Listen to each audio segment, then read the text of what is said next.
Yes, I am disappointed. Dhruv Rathee अभी and new आप एक रिस्पॉन्सिबल क्रिएटर हैं और आप लिखते हैं जो कार्ल रॉक्स हैं उनको सरकार ने ब्लैकलिस्ट कर दिया है और ब्लैकलिस्ट की वजह नहीं बताई गई है। इसीलिए आप पिटीशन फाइल करवाते, आप एक कैंपेन चलाते हैं और फाइल करते हैं पिटीशन को कि आप साइन कीजिए ताकि जो ब्लैकलिस्ट किए गए हैं कार्ल रॉक्स, जो कि एक फेमस यूट्यूबर हैं, वो ब्लैकलिस्ट से हटा दिए जाएं। आप दोनों की पोस्ट पर एक बात कॉमन थी कि सरकार ने कोई भी वजह नहीं बताई, जबकि सरकार ने ब्लैकलिस्ट करते ही बता दिया था कि ब्लैकलिस्ट की वजह क्या है। मैं डिसअपॉइंटेड क्यों हूं? पहली बात, आप लोग एक रिस्पॉन्सिबल क्रिएटर हैं, आप सोसाइटी को बदल रहे हैं, आपकी एक अच्छी सोच है, अच्छी सोसाइटी आप चाहते हैं, उसके लिए सल्यूट है, बिल्कुल अच्छा काम कर रहे हैं। लेकिन एक रिस्पॉन्सिबल होने के बाद इतनी बड़ी नादानी आप नहीं कर सकते हैं। अगर व्यक्ति फेमस है, अच्छा पैसा है, तो उसको लाइसेंस नहीं मिल जाता है कि वो इलीगैलिटीज को प्रमोट करे, इलीगल तरीके से काम करे। चीजें इलीगल तरीके से की जा सकती है। मैं अपने दोस्तों को बता दूं, आप सभी को पता होना चाहिए कार्ल रॉक्स एक फेमस यूट्यूबर हैं। ध्रुव ने बताया कि काफी अच्छा वो इंडियन टूरिज्म को प्रमोट कर रहे थे, सरकार ने बेवजह आकर के उनको ब्लैकलिस्ट कर दिया। लेकिन मैं आपको बता दूं एमएचए ने क्या बोला। एमएचए ने साफ तौर पे कहा कि वो व्यक्ति टूरिस्ट वीजा लेकर के इंडिया में बिजनेस करता है। मैं आपकी जानकारी के लिए बता दूं कि ये इलीगल है। अगर किसी को इंडिया में बिजनेस करना है तो बिजनेस करने के लिए आपको एक बिजनेस वीजा चाहिए। आप टूरिस्ट वीजा के साथ इंडिया में आकर बिजनेस नहीं कर सकते हैं। That is totally illegal. अगर आप बिजनेस करना चाहेंगे तो बिजनेस वीजा लेके बिजनेस कीजिए, क्या टेंशन है? टूरिस्ट वीजा लेकर के नहीं कर सकते, इसमें गलती क्या है? क्या अभी एंड न्यू और ध्रुव राठी को यह वजह कोई वजह नहीं लगती? लेकिन जो अपने ऑडियंस को आपने बताया वो एक अलग मैटर हो जाता है। इसीलिए मैं डिसअपॉइंटेड हूं। अपने दोस्तों को बता दूं कि कार्ल रॉक्स से एक बहुत बड़े मैं कहूं ब्लॉगर हैं, ठीक है, व्लॉग्स वगैरह देखते हैं आप लोग। एक व्लॉगर हैं, फेमस हैं, वो प्रमोट करते हैं, बहुत सारी वीडियोस उनकी वायरल होती हैं, आपने कई बार देखा भी होगा। उनको हिंदी बोलते हैं। उनकी जो पत्नी है, जो उनकी वाइफ है, 2014 में उनकी शादी होती है, दिल्ली के रहने वाले हैं। और इनको अरविंद केजरीवाल की तरफ से थैंक्स नोट कहा गया था, क्योंकि उन्होंने सरकारी प्लाज्मा बैंक में एक प्लाज्मा डोनेट किया था। तो एक बार काफ़ी चर्चाएं हुई थी इसको लेकर के। अब कार्ल रॉक्स साफ तौर पे कह रहे हैं कि वो सरकार से बिल्कुल भी खुश नहीं है, क्योंकि उनको बताया नहीं गया कि उनको ब्लैकलिस्ट क्यों किया गया है, सिर्फ उनको मौखिक रूप पे बता दिया गया था। अब वो हाई कोर्ट के पास जाएंगे। दिल्ली हाई कोर्ट के पास जाने के बाद अपनी दलील दे रहे हैं कि मेरे पास डुअल सिटीजनशिप है, फिर भी मेरे साथ ऐसा हो रहा है, मैं अपने परिवार, सास ससुर सबको मैं मिस कर रहा हूँ इंडिया के अंदर। अब कोर्ट ही उनका सहारा है, तो वो सारे प्रोसीडिंग्स में लगे हुए हैं। बेसिक सी जो बात थी यहां खत्म हो जाती है। Disappointment number 2, LIC। मैंने आपको अपनी पिछली वीडियोस में बताए थे, 1.5 साल पहले जब आई थी कि प्राइवेटाइजेशन ऑफ LIC की बात चल रही है, तो आप सभी को मैंने बताया था कि LIC का प्राइवेटाइजेशन होने वाला है। लेकिन उस वक्त सरकार ने नहीं बोला कि कितना हिस्सा बेचेगी वो, 10, 20, 30, 40, 50, 60 या 100, नहीं पता था। लेकिन अब रिपोर्ट्स मेरे और आपके सामने हैं कि LIC का सरकार कितना हिस्सा बेचने जा रही है।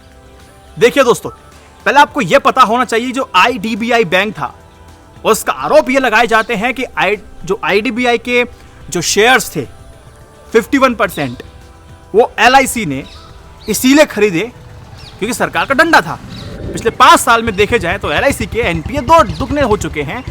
पहले आपको एक तथ्य पता होना चाहिए कि IDBI बैंक में भारत सरकार का 45.48% और LIC का 49.24% शेयर है। LIC की इतनी हालत खराब है कि पिछले 5 साल में उसके NPAs, नॉन परफॉर्मिंग एसेट, दुगने हो चुके हैं।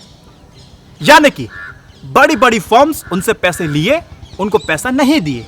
कौन कौन सी फर्म्स हैं, उसमें कुछ बड़े बड़े नाम मैं आपको बता देता हूं, जैसे DHFL Dewan Housing Finance Corporation, IL&FS Infrastructure Leasing and Financial Services, Anil Ambani की जो कंपनी है रिलायंस ग्रुप, कई तमाम जो कंपनियां हैं, भारी भरकम कर्ज दे रखा है। अगर इस सारी रकमों को मिला दिया जाए तो 4 लाख करोड़ का बैठता है। आप सभी को जानकर के हैरानी होगी, LIC एक सरकारी कंपनी है। इससे ज्यादा जानकारी मैं आपको एक दूं और हैरान हो जाइए, क्योंकि पहली बार ऐसा हुआ है कि जो LIC के चेयरमैन हैं, उन्होंने 2 साल पहले इस्तीफा दे दिया 2016 में। वजह थी जबरदस्ती का इन्वेस्टमेंट। यह भी पहली बार हुआ है। LIC का प्राइवेटाइजेशन और LIC के जो चेयरमैन थे, उनका इस्तीफा समय से पहले दे देना अपने आप में चिंतित करने वाली खबर बन जाती है। तो इस तरह की चीजें इतिहास में पहली बार हो रही हैं।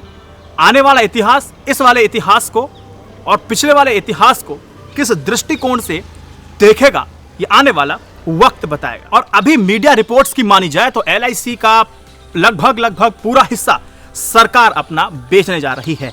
हिस्सेदारी को बेचना, मैं कहूंगा कि जिम्मेदारी से हटना। सरकार तय कर चुकी है कि अब उसको कितनी हिस्सेदारी बेचनी है, यानी कि लगभग सभी की सभी वो बेचने जा रही है।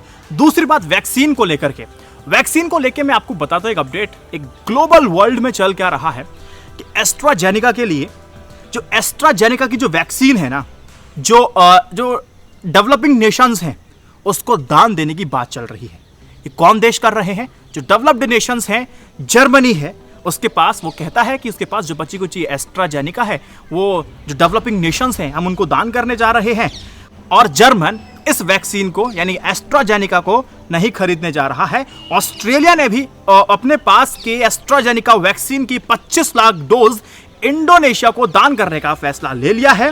वो भी बिल्कुल जर्मनी जैसे सिचुएशंस वहां बनी हुई हैं। अगर आप देखिए, किम जोंग ने साफ तौर पे एस्ट्राजेनेका को बोला टाटा बाय बाय, क्योंकि आपके साइड इफेक्ट्स इतने हैं, हम आपकी वैक्सीन को नहीं लेने जा रहे हैं।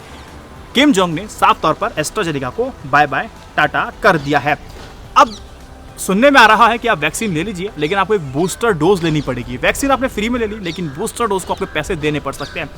कई सारी चीज़ आप देख रहे होंगे ना कि अभी ब्रिटेन की जो महारानी है, उन्होंने एस्ट्राजेनेका लगाया था, सेकंड डोज उन्होंने फाइजर की लगाई थी, क्योंकि जो वायरस है ना, ये तो RNA बेस्ड वायरस है, अपने आप को म्यूटेट करता जा रहा है। अब किस म्यूटेशन पे कौन सा वाला जो वैक्सीन है वो कौन सा काम करने वाले, रिसर्च के बाद पता चल रहा है। तो ऐसे डिसीजन लिए जा रहे हैं। मैं आपको एक बात बता देता हूं, बूस्टर डोज आप सभी को लेनी होगी। आने वाले वक्त में आपको पैसे दे करके लेनी होगी। वैक्सीन सिर्फ एक बार लेने का झंझट नहीं है। आपको हो सकता है 6 महीने या साल भर के बाद वैक्सीन पर वैक्सीन लेनी हो, लेकिन कौन सी वैक्सीन ली जाएगी तो उसको लेकर के रिसर्चेज आएंगी, तो आप लोग डिसाइड करते रहेंगे, सरकार अपनी गाइडलाइंस निकाल देगी। लेकिन हाँ, ये जरूर मान के चलिए कि बूस्टर डोज आएगा, उसका आप पैसा देंगे। कहीं ऐसा ना हो ये बोल दिया जाए कि वाला बूस्टर काम नहीं कर रहा, क्योंकि वेरिएंट बदल चुका है, ये इस पे ज़्यादा प्रभावी नहीं है, दूसरा वाला बूस्टर काम करेगा। दीजिए पैसा, दीजिए पैसा, दीजिए पैसा, जान बचाइए, जान बचाइए, जान बचाइए। कुछ इस तरीके से आने वाले वक्त में आपको चीज़ें देखने, समझने और महसूस करने को मिल सकती हैं। फिलहाल काफ़ी दिनों बाद मुझे आपसे मिलने का मौका मिला। बताया मैं हॉस्पिटलाइज वाला वीडियो आप देख सकते हैं, क्यों नहीं आया। दूसरी बात, मेरा कंप्यूटर में अभी भी मैं आपको बताया ग्राफिक कार्ड का प्रॉब्लम सॉल्व है, 25 से 30 हज़ार के आसपास का वो पड़ रहा है। जब बजट बनेगा तो हम उसको ऑर्डर कर देंगे। फिलहाल आपको बिना एडिटिंग के ही आपको इस तरह से बातचीत करने को मिलता ही रहेगा, तो इसीलिए आगे शिकायत ना करें, इसीलिए मैंने आपको अपनी मजबूरी बता दी है। उम्मीद है कि आपको वीडियो पसंद आया होगा। i9 न्यूज़ इंडिया की जर्नलिज्म को सपोर्ट करने के लिए पेटीएम और यूट्यूब मेंबरशिप ले सकते हैं। इस वीडियो को 3 व्हाट्सएप ग्रुप में शेयर कीजिएगा। जय Hind, Vande Mataram. Stay updated, stay educated, सत्यमेव जयते। नमस्कार।